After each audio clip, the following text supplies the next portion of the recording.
लेकिन मैं यहां सूक्ष्म में बताऊं सृष्टि का वर्णन। जब एको हम बहिष्यामा, भगवान एक से अनेक बनना चाहते थे।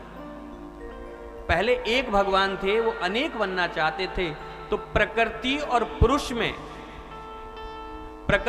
पुरुष में विकार होने से महतत्व की उत्पत्ति हुई। महतत्व में विकार होने से अहंकार की उत्पत्ति हुई और अहंकार में विकार होने से तीन गुण प्रकट हुए, सतोगुण, रजोगुण, तमोगुण।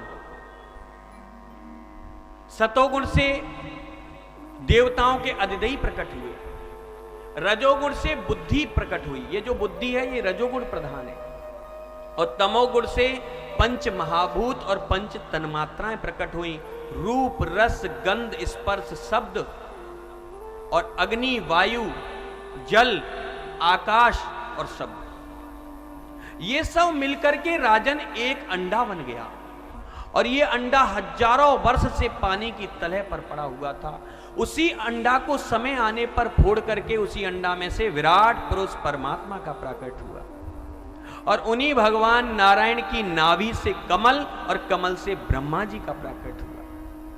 ये सृष्टि है। और ब्रह्मा जी ने सर्वप्रथम अपनी सृष्टि में मानसी सृष्टि करी और मानसी सृष्टि में सर्वप्रथम ब्रह्मा जी ने अपने 4 पुत्रों को जन्म दिया, ऋषि पुत्रों को, सनत, सनंदन, सनातन, सनत कुमार। इनसे कहा बेटा तुम सृष्टि को आगे बढ़ाओ। इन्होंने कहा नहीं पिताजी, हम तो भजन करेंगे, हम कोई सृष्टि नहीं। फिर ब्रह्मा जी ने अपने 10 तेजस्वी पुत्रों को प्रकट किया, भृगु, वशिष्ठ, च्यवन, अंगिरा, गौतम आदि। इनको कहा तुम सृष्टि आगे बढ़ाओ, इन्होंने भी मना कर दिया।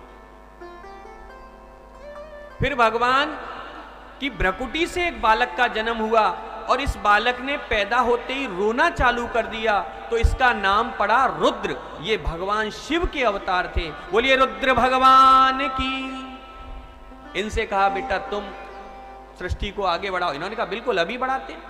इन्होंने अपनी सृष्टि में भूत, प्रेत, पिशाच, डाकनी ये सब प्रकट कर दिए।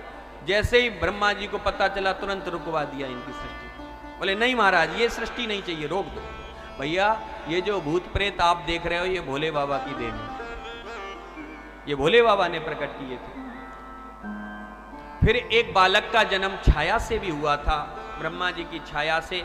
उनका नाम था कर्दम ऋषि। इनको कहा तुम सृष्टि को बढ़ाओ, तो इनकी तो अखंड समाधि लग गई। 10,000 वर्ष तक की समाधि जल के ऊपर। परेशान हो गए ब्रह्मा जी, कैसे सृष्टि को आगे बढ़ाया जाए। एक दिन शांत मन से बैठे हुए थे, विचार कर रहे। उसी समय ब्रह्मा जी ने अपने दाहिनी तरफ से मनु जी को प्रकट कर दिया और वाही तरफ से शतरूपा को प्रकट कर दिया। दोनों की सुंदर जोड़ी देखी, पाणी ग्रहण संस्कार करा दिया और कहा बेटा अब आप सृष्टि को आगे बढ़ाओ।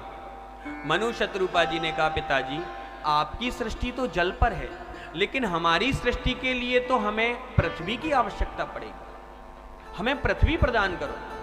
ब्रह्मा जी ने ध्यान करके देखा पृथ्वी कहाँ है। पता चला कि पृथ्वी को तो हिरण्याक्ष नाम का राक्षस रसातल में लेके बैठा है। अब यहां प्रश्न उठता है कि सृष्टि तो अभी उद्भव हो रही है, ये हिरण्याक्ष कहां से आ गया? इसका तो कहीं नाम नहीं सृष्टि में। बंधुओं ये जो सृष्टि, लय और प्रलय, जो कल्पांतरों में, युगांतरों में, मनवंतर जब होते हैं तो सृष्टि लय भी होती है और प्रलय भी होती है। और ये पिछली सृष्टि का था। जैसे ही पृथ्वी नष्ट होने वाली थी, ये पृथ्वी का हरण करके रसातल में भाग गया था। तब से वहीं बैठा था हिरण्याक्ष। भगवान ने विचार किया कि इससे ये पृथ्वी को कैसे छुड़ाया जाए।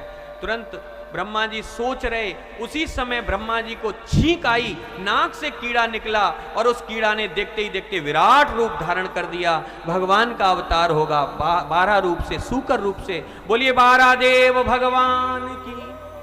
भगवान ने सूकर का अवतार धारण किया, 12 अवतार। क्यों बने भगवान? क्योंकि बंधुओं ये जो रसातल है ये मूत्र विष्ठा का तल है, यहां केवल सूकर जा सकता है और कोई नहीं जा सकता। इसलिए भगवान ने सूकर अवतार धारण करके और सीधे रसातल में गए। हिरण्याक्ष से युद्ध हुआ, हिरण्याक्ष का वध किया।